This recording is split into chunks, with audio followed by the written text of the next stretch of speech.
Les éléments à sa possession. Nous sommes de la défense. Monsieur le Président, je pense que nous sommes allés...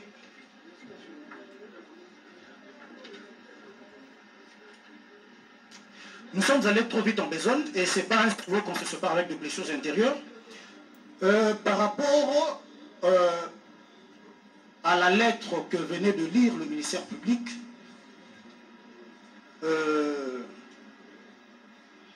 nous avons l'avantage de demander au ministère public de revoir la cote 6 du dossier. C'était pratiquement la réponse du ministre du Développement rural. Pardon, sa demande. Il a écrit à notre directeur général de contrôle de marché public. C'est la correspondance du 5 juillet 2019. Il dit ceci. En référence à votre précité, j'ai l'avantage de vous transmettre sous ce pli pour obtention de l'avis de non-objection deux projets d'avenant au contrat numéro 001-4-Minider-CG-DR-2018 relatif au marché de travaux de construction de 900 maisons préfabriquées dans 9 provinces pilotes de la République démocratique du Congo. À ce titre de rappel, le ministre du Développement rural, dans le cadre du programme de modernisation des nouveaux villages de jeunes, avait réussi à inscrire en mode gré à gré sur son plan de passation de marché un projet de construction de 900 maisons préfabriquées dans 9 provinces, à savoir Kinshasa, Congo central, Kasai oriental, Kasai central, Nord Kivu, Tanganyika, Sud Kivu, Lomami et Lualaba pour un montant de 26 750 000. Considérant que le programme quinquennal du chef de l'État reprend le volet social comme axe prioritaire, ce marché dont les factures non payées jusqu'en décembre 2018 avait été récupéré pour être aligné dans la série de projets à impact visible dans le cadre du projet d'urgence de 100 jours du chef de l'État, modifiant ainsi le nombre de maisons préfabriquées par province de 100 à 300 maisons. Par ailleurs, sur les 9 provinces pilotes proposées, les études du sol et la topographie de sites proposés ne renseignent que la disponibilité des terres à travers le 5 provinces ci-après, Kinshasa, Congo central, Kasai oriental, Kasai central et Sud Kivu. En conséquence, il y a nécessité de modifier par avenant le contrat initialement signé par l'autorité contractante et l'attributaire du marché conformément aux dispositions légales et réglementaires en vigueur sur le marché public prenant compte la réduction du nombre de provinces de 5 et augmentant le nombre de maisons préfabriquées à 300, impactant ainsi l'enveloppe totale à un montant de 57 600 au lieu de 26 750 comme initialement prévu. Veuillez agréer, Monsieur le Directeur, l'expression de mes sentiments patriotiques. Voilà, Monsieur le Président, je pense que le ministère public, à travers la lecture de cette correspondance du ministre du Développement rural, peut être satisfait. Je reviens maintenant à la réponse du 25 février 2019, juillet, pardon, de la Direction générale de contrôle de marché public. Objet, demande d'avis de non-objection. Projet d'avenant, modification du nombre de provinces bénéficiaires de 9 à 5. À son Excellence, Monsieur le Développement rural. À son Excellence, comprenez mon émotion. À son Excellence, Monsieur le Ministre du Développement rural. Kinshasa. Excellence, Monsieur le Ministre. J'ai l'honneur d'accuser bonne réception de votre lettre. Cette lettre-ci, du 5 juillet 2019, par laquelle vous me faites parvenir, pour avis de non-objection, le projet d'avenant relatif à la modification du nombre de provinces bénéficiaires de 9 à 5 pour le compte du ministère du Développement Rural et vous en remercie. Après examen de votre requête, la Direction Générale du Contrôle de Marché Public, en gras bien sûr, émet l'avis de non-objection au projet d'avenant a signé entre le ministère du Développement Rural et le groupe Samibo Congo Tarmod relatif à la diminution du nombre de provinces de 9 à 5 devant bénéficier de travaux de construction de 900 maisons préfabriquées. Veuillez appuyer. Monsieur le Président, que dire encore? Que dire? Merci. Merci, Monsieur le Président. Maître, un instant. On va revenir à vous. Pardon? Merci, Monsieur le Président. Le monsieur chargé du marché public a voulu faciliter la tâche, mais rien n'a été fait, rien n'a été respecté.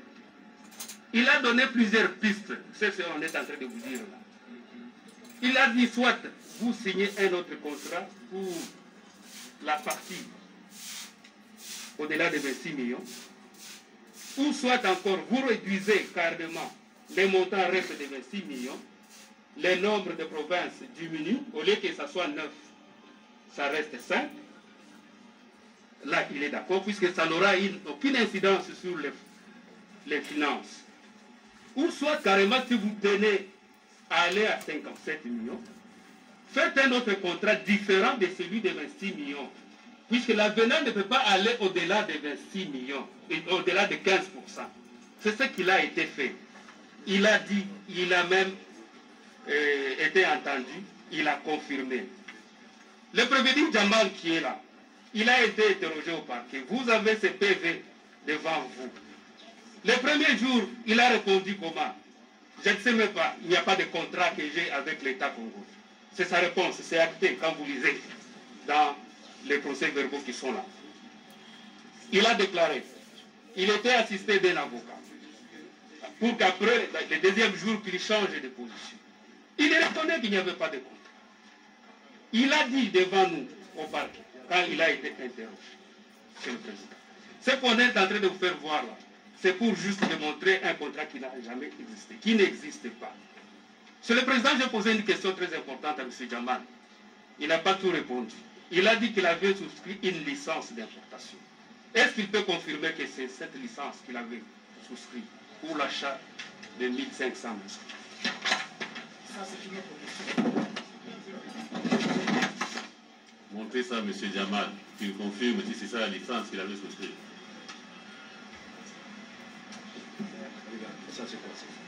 Vous voulez faire acter votre comparution, maître?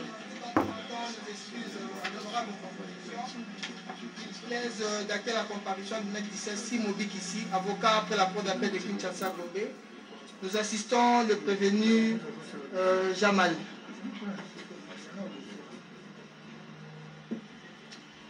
Merci votre honneur. Dans le même ordre d'idée, je fais après ma comparution. Maître Lapé Bongolo Landry, du barreau de Kinshasa Matete, pour le compte du prévenu Sami Jamal.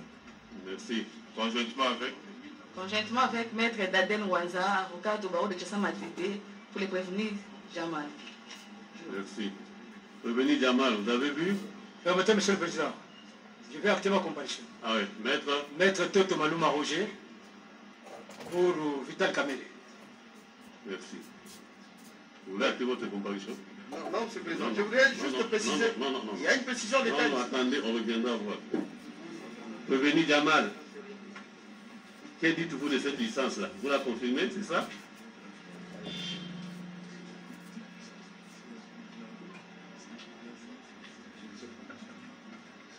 Vous avez la pièce devant vous. Ça, c'est le premier point du procès. Oui, Monsieur le Président. Vous confirmez? Pardon? Cette licence-là. La licence que l'on vous a produite.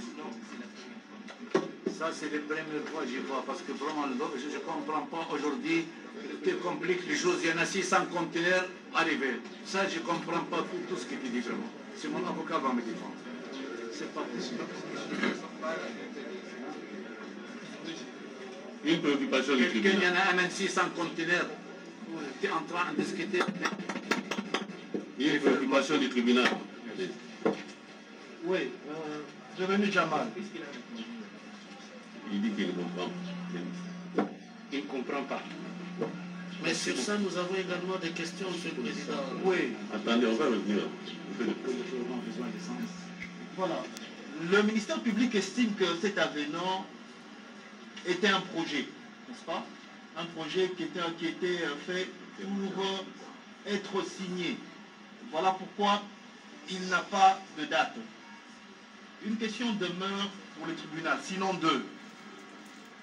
Si cet avenant est réellement un contrat signé, quelle est la date de l'avenant? Deuxièmement, la sortie des fonds a été faite quand? Avant la signature de l'avenant ou après?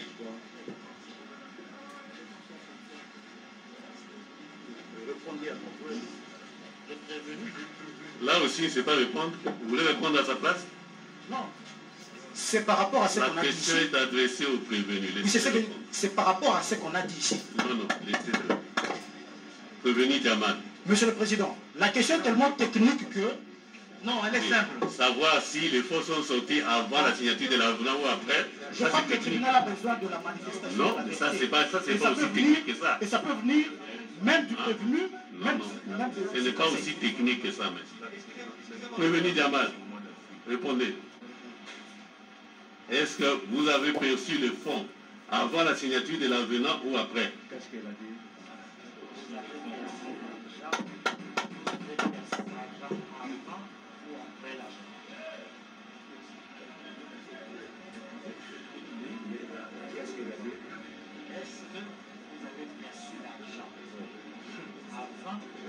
La sortie des fonds. Prévenu Jamal. Vraiment, s'il vous je plaît. ne me rappelle pas, S'il Monsieur vous le plaît. Président. Vraiment, je S'il ne vous me plaît. rappelle pas. Le tribunal aimerait savoir, préciser au tribunal, Oui. la sortie des fonds a été faite quand? Parce que cet avenant n'a pas de date, Oui. n'est-ce pas? Oui. Cet avenant n'a pas de date. Oui. Dites-nous, puisque vous avez soutenu avoir reçu les 57 600 $, n'est-ce pas? Je vais te répondre. La sortie des fonds a été faite avant la signature de l'avenant ou après? Excusez-moi, comme nous avons les bonnes commandes pour 1500 maisons, je ne me rappelle pas avant ou bien après. Nous avons les commandes pour 1500 maisons après. Voilà, il n'a plus le 1500 souvenir. maisons. Je ne me rappelle pas ni après ni avant. Oui, monsieur.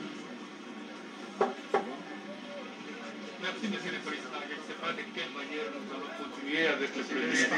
Il est directeur général d'une société. Même pas d'une société, de deux sociétés d'ailleurs.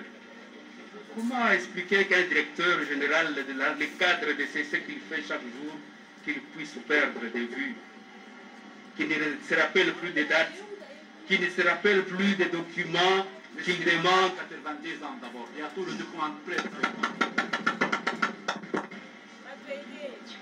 Merci, Monsieur le Président. Je peux continuer avec une question. Il n'a pas reconnu. Objection. Non, c'est pas grave. Pour compléter sa réponse, justement, Monsieur le Président. Laissez le ministère public poursuivre. Allez-y, monsieur. Il peut nous dire à combien coûte une maison préfabriquée à Istanbul, là où il a passé la commande? Cette maison revient à combien? Mais nous sommes sur l'avenant, Monsieur le Président.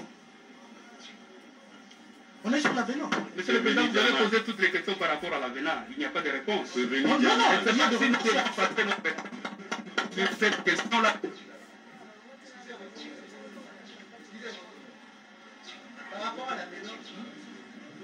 Non, Monsieur le Président, je pense que il ne faudrait pas faire passer M. Jamal pour un faussaire.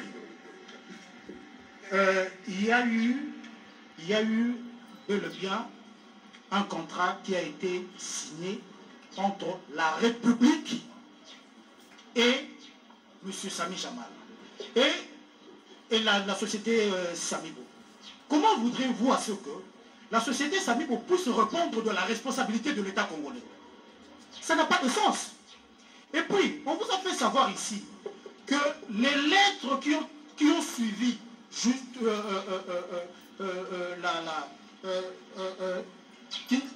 qui ont suivi l'avenant n'ont pas modifié la substance de contrat, mais c'était tout simplement le changement de signe.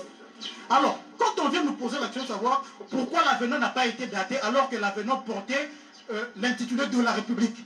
Je pense que ce n'est vraiment pas à nous de répondre à cette question. Et par rapport aux différents paiements, je pense que le juge pénal est actif. Ces éléments peuvent suivre avec des auditions ou d'autres éléments qui pourront être donnés par des banques. À combien revient une maison? Que celui qui voudra répondre à cette question prenne la parole. À combien revient une maison préfabriquée à Istanbul? Il a commandé. À cette question-là. Nous avons comme l'impression que nous sommes en train de procéder à une conciliation des comptes. Franchement, parce que le ministère public a posé un problème sur l'avenant. Nous ne comprenons pas comment la République peut régner sa propre responsabilité. Et cet avenant, sur cet avenant, il y a la signature d'un ministre qui est apposée. Et on aurait souhaité que le parquet général qui a pris la lassitude de fixer ces dossiers puisse aussi ajouter l'infraction de faux en écriture. Donc le ministère public n'a pas estimé nécessaire de poursuivre cet avenant-là, d'attaquer ça en faux, et devant le tribunal, il veut régner la signature d'un ministre. Votre honneur, par rapport à la date, peut-on considérer la validité juridique d'un document par rapport à une date? Votre honneur, c'est un avenant, c'est l'expression de la volonté de deux parties. Et curieusement, sur la première page, puisque c'est un projet venant, c'est un document venant de la République, sur la première page, il est renseigné le mois et l'année. Votre honneur n'est pire aveugle que celui qui ne veut pas voir. Soit le ministère public le fait sciemment, il ne veut pas voir, et là, il ne va pas aider votre tribunal. Votre honneur, nous sommes en train d'instruire l'infraction de détournement des deniers publics sur un montant bien déterminé. Le ministère public n'a pas à nous opposer un avenant signé par un ministre qu'il a eu du reste à auditionner. Soit il ignore ses propres PV. Votre honneur, les différentes correspondances que mon estimé confrère a dit tantôt faisaient état du fait qu'il y a changement de site. Et ces changements de site ne modifient pas substantiellement le contrat qui portait sur un nombre bien déterminé de maisons, dont les montants ne pouvaient pas être modifiés, même si on réduisait le nombre de provinces. Mais le nombre des habitations, de logements à construire était bien déterminé dans le contrat. Donc des différentes correspondances n'avaient aucune incidence sur le moment du paiement. C'était des situations à intervenir au moment de l'exécution du contrat. Et le paiement était déjà intervenu, puisque la République a indiqué même la date. Puisque c'est la République qui payait. Et selon la République, ce paiement intervenu au mois de mai, c'est bien après l'avenant qui a été signé, au mois d'avril. Donc votre honneur, cette histoire de date ne va pas aider votre tribunal à avancer. Vous n'instruisez pas le fond. À combien revient une maison préfabriquée à Istanbul? Votre honneur, je vous ai... À combien revient une maison préfabriquée à Istanbul? Votre honneur, nous avons dit qu'il s'agit d'un contrat. Et la République, en signant ce contrat, tous les montants étaient déterminés. Et la République n'a pas objecté là-dessus, votre honneur. Monsieur le Président, la question, je crois que c'est le Premier Jamal qui doit répondre. Il est là, je ne sais pas s'il est en train de suivre votre question. C'est très important qu'il nous dise à combien revient une maison préfabriquée à Istanbul. À combien revient une maison préfabriquée à Istanbul? Excusez-moi, nous avons 649 conteneurs. 649 conteneurs. Nous avons 1153 maisons, reste maintenant 350 en train de fabriquer. J'ai tous les BL, j'ai tous les documents avec moi. Il faut le présenter. Et une maison préfabriquée à Istanbul? J'ai fabriqué 1300, 1150. C'est combien? Ça revient à combien une maison comme ça à Istanbul? Pardon? Une maison préfabriquée revient à combien? Il y a une maison, ça coûte 45 000, il y a une maison villa 35 000. Ça, c'est le prix de 2017. Il n'y a même pas majoré les prix. Les aluminium, ça monte. Les vitres, ça monte. Les choses, ça monte. Mais j'ai vendu une maison 45 000 $, une villa comme ça, ici 200 000 $. On a fabriqué 180 maisons, 220 maisons pour 6 mois. À Kamtchatka, à l'Ivar Kamtchatka, comme Cannes, comme Nice, comme Europe. Mais moi, je ne sais pas les banquiers et les contre moi ou avec moi. Vraiment, vraiment, vraiment. Il n'y a aucune idée, ni congolais, ni libanais,